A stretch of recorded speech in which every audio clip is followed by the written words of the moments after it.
नमस्कार दोस्तों, स्वागत है आपका सीपी स्मार्ट क्लासेस में। दोस्तों, जैसा कि आप सभी को पता है, बीपीएससी 2.0 विज्ञापन जारी हो चुका है और उसमें कई परिवर्तन किए गए हैं। तो क्या परिवर्तन किए गए हैं उस पर चर्चा करेंगे इस वीडियो में। इसके साथ साथ उन छात्रों के लिए भी खुशखबरी है जो एस्टेट पास नहीं है, उनके लिए क्या खुशखबरी है उसके बारे में बात करेंगे। बीपीएससी 3.0 बहाली की जल्द ही न्यूज आपको भी देखने को मिलेगी। दोस्तों, आगे बढ़ने से पहले सीपी स्मार्ट क्लासेस का मोबाइल ऐप है जो गूगल प्ले स्टोर पे उपलब्ध है। सर्च करने पर आपको मिल जाएगा, आप इस ऐप को डाउनलोड कर लीजिए। यहाँ से बीपीएससी की क्लासेस चल रही हैं और स्पेशली संगीत विषय की क्लास जो है हमारे यहाँ काफ़ी अच्छी चल रही है। बीपीएससी 1.0 में संगीत में काफ़ी सिलेक्शन हुए, सेकेंड रैंक भी हमारी कोचिंग से ही आई है। तो बीपीएससी 2.0 के लिए आप क्लास शुरू हो चुकी है, उसको आप ज्वाइन कर सकते हैं। यहाँ पे एक स्पेशल चीज़ ये है, संगीत की क्लास अलग है और डांस की क्लास अलग है। तो आप डांस के स्टूडेंट हैं तो आप स्पेशली यहाँ पे क्लास कर सकते हैं। इस क्लास को ज्वाइन करने के लिए आपको ऐप डाउनलोड करके क्लास को परचेज करना होगा और किसी भी प्रकार की क्वेरी के लिए आपको 8299226960 नंबर पे व्हाट्सएप करना होगा। दोस्तों, आपके सामने दिख रहा है ये बीपीएससी का विज्ञापन। हम इसमें बात हर एक विषय की नहीं करेंगे और पदों की संख्या हम आपको कई बार पहले बता चुके हैं। कुल पद आप देख लीजिए, 6 to 8 में 31,982 हैं। और इसके बाद जब हम आगे आते हैं तो माध्यमिक विद्यालय 9-10 के अध्यापकों के लिए जो कुल पद है 18,877 है। आप विषयवार पद यहाँ पे देख सकते हैं। विषयवार पद जो है वो इस कॉलम में आपको दिखाई ही देगा। यहाँ पे कुल पद ये यहाँ पे दिखाई देगा और महिलाओं के लिए कुल पद कितने वो यहाँ पे दिखाई देगा।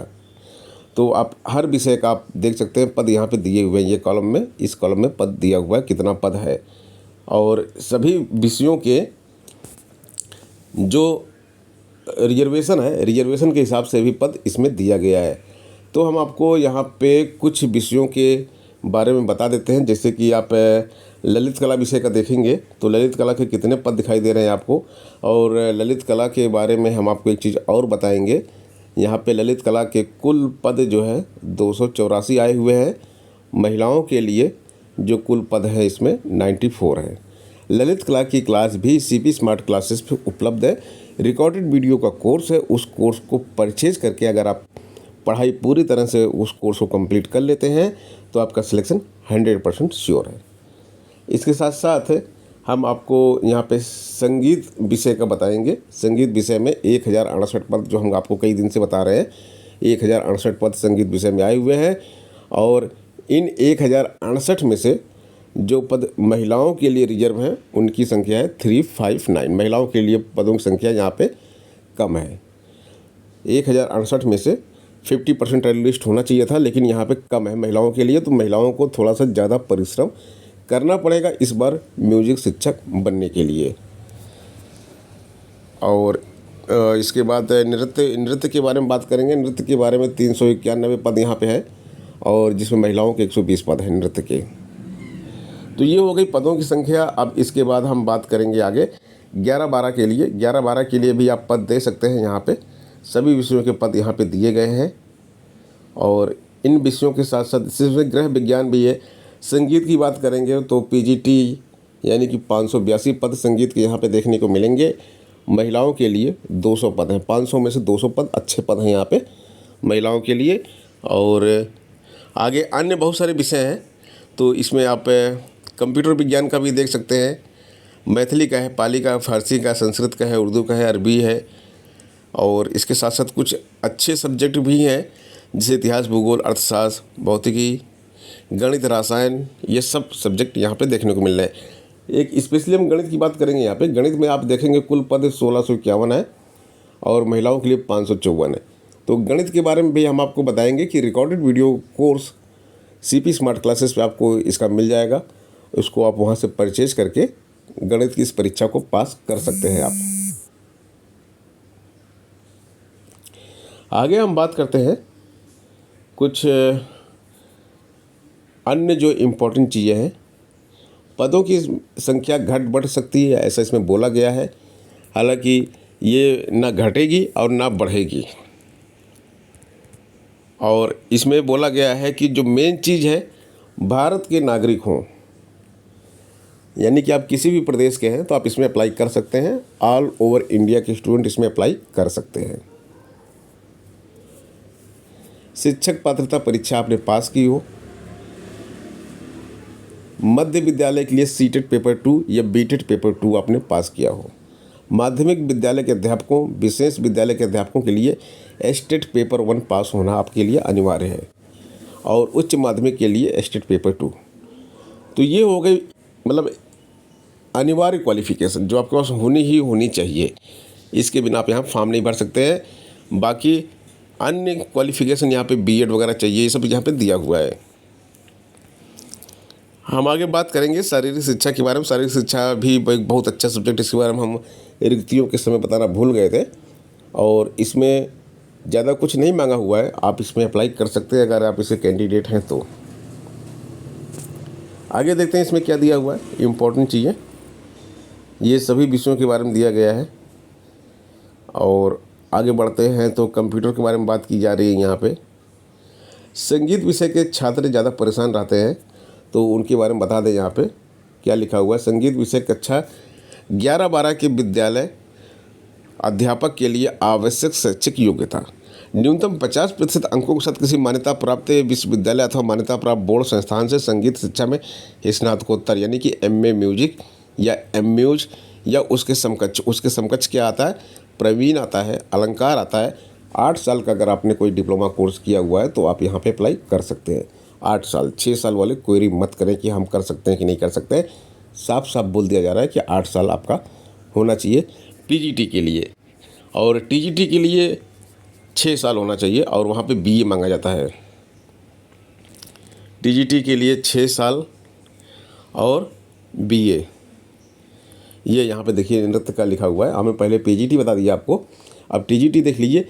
50% अंकों के साथ आपके पास बीए म्यूजिक या बी म्यूज होना चाहिए, या फिर यहाँ पे प्रभाकर विशारद, ये सारी चीज़ें होनी चाहिए। और चंडीगढ़ वाला भी डिप्लोमा यहाँ पे मान्य है। इसके साथ साथ यहाँ पे ये बताया गया है कि आपके पास पेपर एस्टेट पेपर 1 होना चाहिए। टीजीटी 9-10 के लिए एस्टेट पेपर 1, पीजीटी 11-12 के लिए एस्टेट पेपर 2। ये तो इम्पोर्टेंट क्वालिफिकेशन है। नृत्य विषय की बात करेंगे, 50% अंकों के साथ मान्यता प्राप्त संस्थान विश्वविद्यालय से नृत्य शिक्षा में स्नातक उपाधि होनी चाहिए। इसलिए ये सारी चीज़ें हो गई योग्यता से संबंधित। अब अन्य चीज़ें क्या बताई गई हैं उसके बारे में भी बात कर लेते हैं यहाँ पे, जो आप लोग लगातार पूछते रहते हैं। तो यहाँ पे इसके बारे में बताया गया है कि ये भी अभी दूसरी तरह की वैकेंसी जो है ये उनके बारे में बात की जा रही है। आगे यहाँ पे दिया गया है कि परीक्षा का प्रारूप कैसा होना चाहिए, और अन्य जो चीज़ें हैं उसके बारे में देखेंगे। आयु सीमा की बात यहाँ पे की जा रही है। आयु सीमा के बारे में देखिए आप यहाँ पे, सभी पदों पर नियुक्ति हेतु न्यूनतम एवं अधिकतम आयु सीमा के लिए कट ऑफ तिथि जो है 1/8/2023 रखी गई है। यानी कि जो न्यूनतम एज मांगी जा रही है वो आपकी 1/8/2023 को उतना हो जाना चाहिए। अधिकतम एज जो मांगी जा रही है 1/8/2023 को आपको उतना हो जाना चाहिए। तो न्यूनतम आयु जो मांगी गई है वो 18 साल मांगी गई है। और किसके लिए मांगी गई 18 साल, ये प्रारंभिक शिक्षक के लिए मांगी गई है। और स्नातक प्रशिक्षित और स्नातकोत्तर टीजीटी और पीजीटी के लिए 21 साल मांगी गई है। और मैक्सिमम आयु जो मांगी गई है वो 37 साल मांगी गई है। 37 साल पुरुष के लिए, 37 साल पिछड़ा वर्ग, अत्यंत पिछड़ा वर्ग, पिछड़े वर्ग की महिला एवं अनारक्षित महिलाओं के लिए 40 साल, और अनुसूचित जाति अनुसूचित जनजाति के पुरुषों एवं महिलाओं के लिए 42 साल। तो एज को बहुत ध्यान से देखिए, सुन लिए, समझ लीजिए। अगर आप पुरुष हैं तो आपकी एज 37 साल से ऊपर नहीं होनी चाहिए। अगर आप महिला हैं तो 40 साल आपकी एज होगी तो चलेगी। चाहे आप किसी भी कैटेगरी की महिला हैं, आपकी एज 40 साल होनी चाहिए। और पिछड़ा वर्ग आप हैं, पुरुष हैं, अत्यंत पिछड़ा वर्ग के पुरुष हैं तो भी आपकी 40 साल एज होनी चाहिए। अनुसूचित जाति जनजाति पुरुष एवं महिला दोनों के लिए 42 साल एज यहाँ पे मांगी गई है। तो ये हो गई आपकी एज के बारे में जानकारी। और आगे देखते हैं इसमें कौन सी इन्फॉर्मेशंस आपके लिए दी गई हैं। लिखित परीक्षा के बारे में बताया गया है, ये तो सबसे इम्पोर्टेंट है, यही तो बदलाव किया गया है। लिखित परीक्षा वस्तुनिष्ठ के लिए परीक्षा संचालन एवं पाठ्यक्रम निम्नवत होंगे। भाषा, आहारता, सामान्य अध्ययन एवं विषय, 3 चीज़ें होंगी। भाषा, सेकंड नंबर पे आहारता, सामान्य अध्ययन, और थर्ड नंबर पे होगा आपका विषय। भाषा 30 नंबर की आएगी, सामान्य अध्ययन 40 नंबर का आएगा, विषय 80 नंबर का आएगा। ये 120 नंबर के हो गए दोनों तीनों मिला के। इसी पे आपकी मेरिट बनेगी, इसी से आपका सिलेक्शन होगा। ये जो भाषा है इसको आपको इसका नंबर मेरिट में नहीं जुड़ेगा, लेकिन इसको पास करना अनिवार्य है, बिना इसके पास किए आप शिक्षक नहीं बन पाएंगे। तो यहाँ पे दिया गया है कुल 150 अंक, और इसमें दिया भाषा में क्या आएगा आपका। भाषा में आपका हिंदी, उर्दू, बांग्ला, अंग्रेजी, और इसमें 30% अनिवार्य अंक है। 30% मतलब कि 9 अंक आपके आने चाहिए। 9 अंक अगर आप इसमें नहीं ला पाते हैं, हिंदी का मान लीजिए आपने चुना है और हिंदी में 30 प्रश्न उसमें दिए गए हैं, अगर 9 प्रश्न आपके सही नहीं होते हैं तो आप शिक्षक नहीं बन पाएंगे, चाहे आप 120 में से पूरा 120 ही क्यों ना ले आइए। दूसरा दिया गया है सामान्य अध्ययन के लिए क्या होना चाहिए। सामान्य अध्ययन के लिए प्राथमिक गणित होना चाहिए, मानसिक क्षमता परिचय, सामान्य जागरूकता, सामान्य विज्ञान, सामाजिक विज्ञान, भारतीय राष्ट्रीय आंदोलन, भूगोल एवं पर्यावरण शामिल है।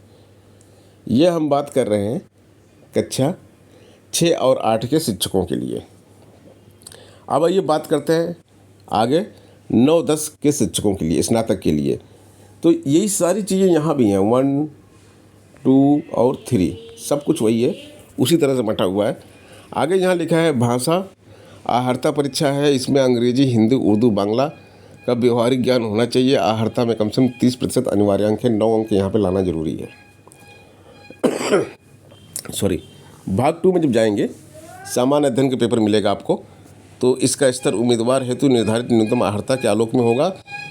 प्राथमिक गणित जो हम पढ़ा रहे हैं अपने कोर्स में, सामान्य जागरूकता ये भी पढ़ाया जा रहा है, सामान्य विज्ञान ये भी पढ़ा रहे हैं, भारतीय राष्ट्रीय आंदोलन पढ़ा रहे हैं, भूगोल, ये सारी चीज़ें इसमें आएंगी।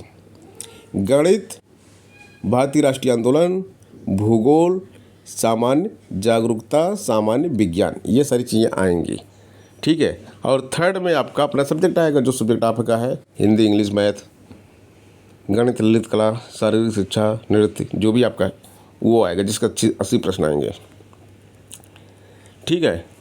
तो ये हो गया आपका सब्जेक्ट टीजीटी और पीजीटी का।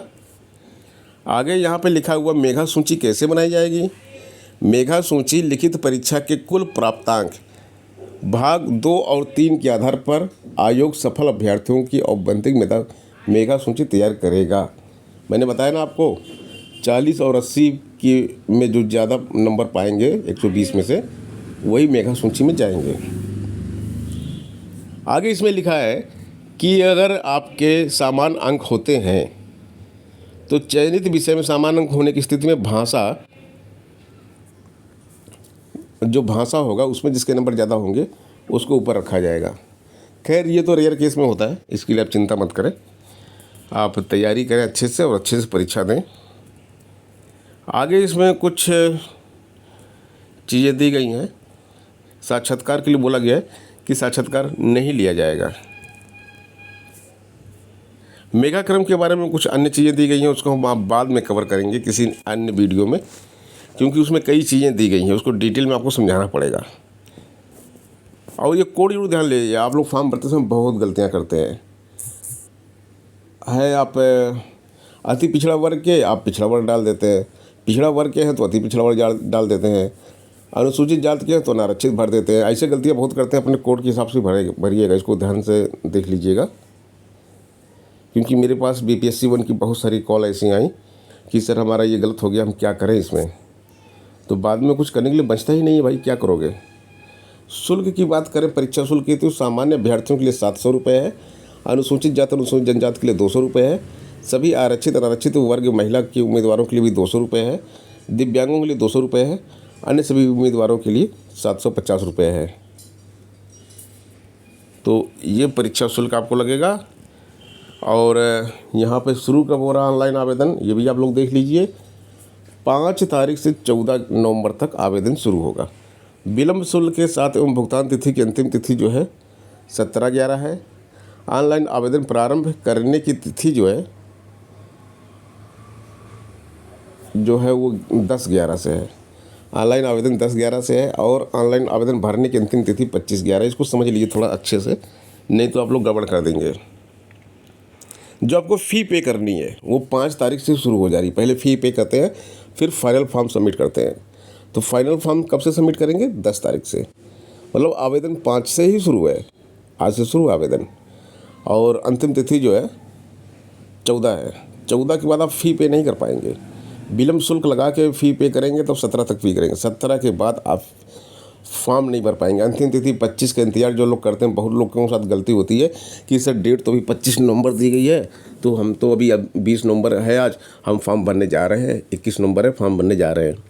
नहीं भर पाएंगे। 17 मैक्सिमम है।